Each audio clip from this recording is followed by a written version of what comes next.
Alors bonjour, je suis Lionel Davoust et je suis principalement auteur.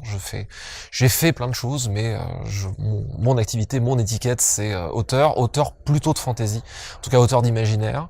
Voilà, j'ai été biologiste marin, programmeur. Aujourd'hui, je produis aussi un podcast qui s'appelle Procrastination, destiné aux auteurs jeunes et moins jeunes sur la technique du métier avec mes deux camarades Mélanie Fazi et Laurent Jeannefort. J'ai fait pas mal de traductions d'imaginaire aussi, enfin voilà à peu près, en gros. Pourquoi avoir accepté d'être le parrain de cette première édition? Parce qu'on me l'a demandé, que c'est cool, parce que il y a une situation un petit peu paradoxale vis-à-vis de littérature de l'imaginaire, science-fiction, fantasy, fantastique, enfin de l'imaginaire, je parle littérature parce que c'est l'habitude, mais de l'imaginaire de manière générale, qui est que voilà, il y a quand même encore certaines résistances dans certains milieux un peu élitistes, un peu snobinards, pour ne pas le dire le mot, à considérer que c'est de la sous-littérature, alors que il y a là, parmi les plus grand dynamisme de la création artistique, littéraire, mais pas que, avec voilà des œuvres majeures. Si on se tourne que vers le XXe siècle, avec 1984, Le Meilleur des Mondes, Harry Potter, Le Seigneur des Anneaux, l'œuvre de Lovecraft dans Fantastique, etc. Et que aussi tout simplement c'est juste la culture majoritaire et unificatrice de notre époque. Tout le monde sait qu'il y a Dark Vador, Harry Potter, tout le monde a entendu parler au moins de Game of Thrones, pour prendre des exemples récents. Et donc il y a ce côté un peu similaire d'un côté, alors que c'est une culture à la fois qui fédère énormément de monde, et c'est à la fois une culture qui parle d'évasion, puisqu'il nous emmène dans d'autres mondes, mais qui également est le terreau rêvé de la réflexion, et si on veut s'en convaincre, il suffit d'ouvrir 1984. Donc, je trouvais ça très chouette que, voilà, quand un festival naît pour promouvoir ces domaines-là, ces lectures, mais aussi, parce que je vais pas parler que de lecture, il y a aussi le jeu vidéo ici, et le jeu de plateau, le jeu de rôle, etc.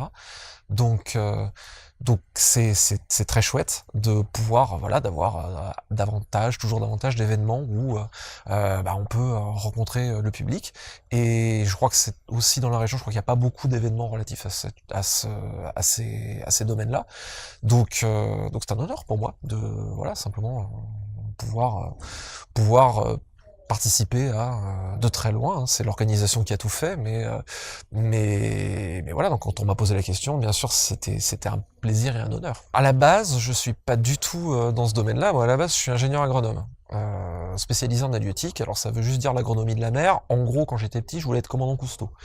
Mais la place était déjà prise, et puis le bonnet m'allait mal. Donc voilà, mon dada, c'était la conservation des baleines et dauphins, qui reste un intérêt assez marqué pour ma part, vu que bon, j'essaie quand je peux de partir en volontaire écologique et de me rendre utile.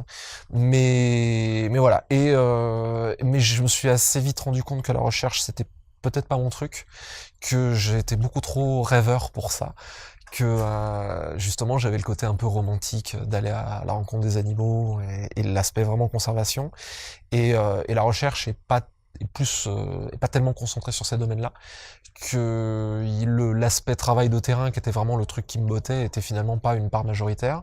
Et j'avais toujours, voilà, j'ai commencé à écrire très tôt, j'avais toujours eu envie d'écrire, et voilà, le côté plus rêveur et un peu dans les nuages collait beaucoup mieux au fait. Voilà, je savais de toute façon assez jeune que je voulais une composante créative dans ma vie. Et bah du coup, une fois mes études et mon diplôme en poche, la transition s'est plus ou moins imposée d'elle-même, en fait. Je suis un geek dans l'âme, clairement. J'ai commencé l'informatique à 6 ans sur un Apple IIc, il y a longtemps, donc je m'intéresse toujours à ce que je peux faire et créer avec mes mains, et jamais assez de temps. Donc alors ça tourne toujours autour des questions de création, et principalement littérature. Alors je fais aussi un peu de la musique à côté, notamment pour des jeux vidéo indépendants. Mais voilà, le fait de raconter des histoires et de créer des trucs, c'est mon dada, que ce soit m'occuper de mon site, faire de la photo animalière, ou écrire des bouquins, qui est mon activité principale. Concernant le podcast, c'était une envie qui s'est un peu décantée en fait. Donc procrastination, c'est le titre du podcast, pour procrastiner utile sur son écriture.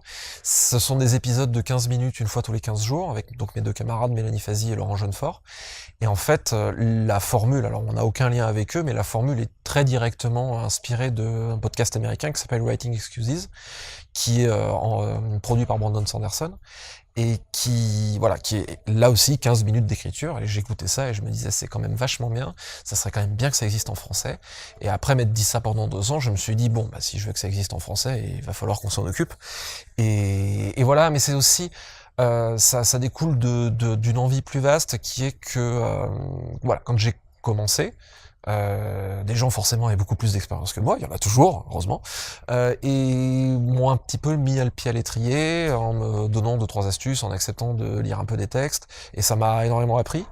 Et je sais plus qui m'avait parlé d'un principe alors qui sonne mieux en anglais, mais qui s'appelle en gros You can never pay back, you can only pay forward.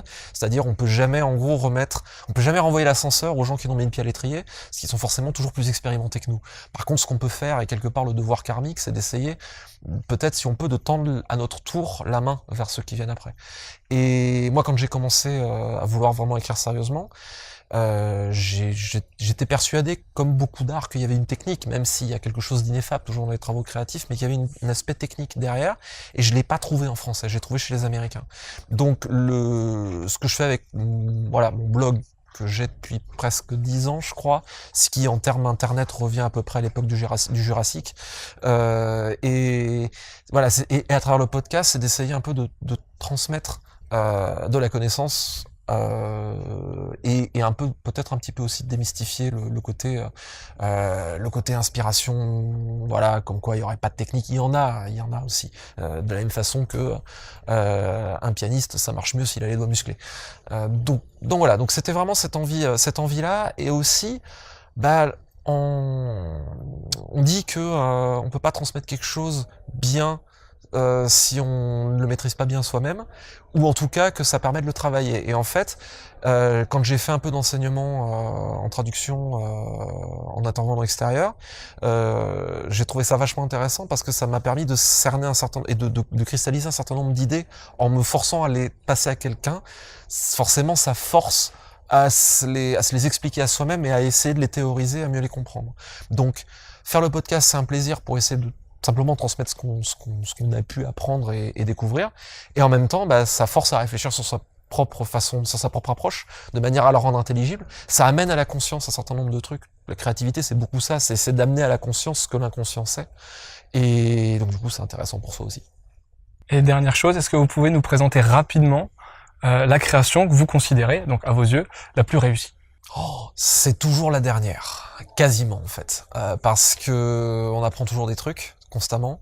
Alors, il y a avec tout le côté, il y a une citation de Steve Jobs que j'aime bien. Alors avec tout le côté controversé que le personnage est, hein, mais c'était loin d'être un saint. Mais il disait real artist ship, c'est-à-dire un vrai artiste, ça livre ce qu'il a fait. Et il faut un temps d'incubation, il faut un temps de réflexion, il faut un temps de mûrissement pour la création d'une œuvre au sens très large, quelle qu'elle soit. Mais à un moment, il faut faire le boulot, et à un moment, il faut livrer le boulot une fois qu'on en est content, qu'on l'a amené au maximum de ce qu'on peut faire avec son niveau, sachant que ça doit correspondre aussi à ses critères. Par exemple, j'ai un bouquin qui s'appelle Port d'âme, qui a nécessité un process de 8 ans. J'ai écrit d'autres trucs et publié d'autres trucs entre, mais j'avais pas cerné, compris, atteint la maturité, je sais pas. En tout cas, pour rendre ce bouquin publiable, en faire quelque chose dont je pensais qui était présentable. D'autres bouquins, c'est allé beaucoup plus vite. Mais donc, une fois que ce processus est fait, une fois que c'est fait, je trouve, il faut le lâcher, faut le donner au monde, et après, c'est les lecteurs qui se les approprient, qui se font leurs propres images, leurs propres interprétations, et après, il faut faire le truc d'après. Donc, on apprend constamment des choses, que ce soit dans sa pratique d'écriture ou de création de manière générale. On apprend constamment des choses en tant que personne, en tant qu'individu, et ça va forcément irriguer ce qu'on fait. J'ose espérer que on acquiert toujours plus de hauteur de vision. En tout cas, c'est ce que j'aspire à faire. Donc c'est super difficile parce que quelque part, fréquemment, la création dont on est le plus content, c'est, en tout cas en ce qui me concerne, c'est toujours la dernière, parce que c'est celle qui, à chaque fois, m'a demandé le plus de difficultés, parce que j'essaie d'aller plus loin. Donc, dans voilà, là je suis sur une grosse série qui s'appelle Les Dieux Sauvages, donc 2 volumes sont sortis, le premier c'est La Messagère du Ciel et le deuxième c'est Le Verrou du Fleuve, et c'est mon projet le plus ambitieux à cette date, c'est de la fantasy, mais avec des pièges par rapport aux clichés, aux archétypes, je veux pas trop dire clichés, par rapport aux archétypes, c'est un terme bien plus juste, bien meilleur, par rapport aux archétypes de la fantasy. Et donc je joue avec ces trucs-là, et c'est un projet très ambitieux, il y a 7 ou 8 points de vue par volume, etc. Donc c'est celui qui me demande le plus de boulot, et c'est le dernier en date, donc forcément c'est le truc qui occupe le plus mon esprit, mais je désavoue rien, quoi. Je pense qu'une fois que j'aurai fini Les Deux Sauvages, je partirai sur quelque chose peut-être d'encore plus déraisonnable, puis ce sera ça qui occupera mon esprit.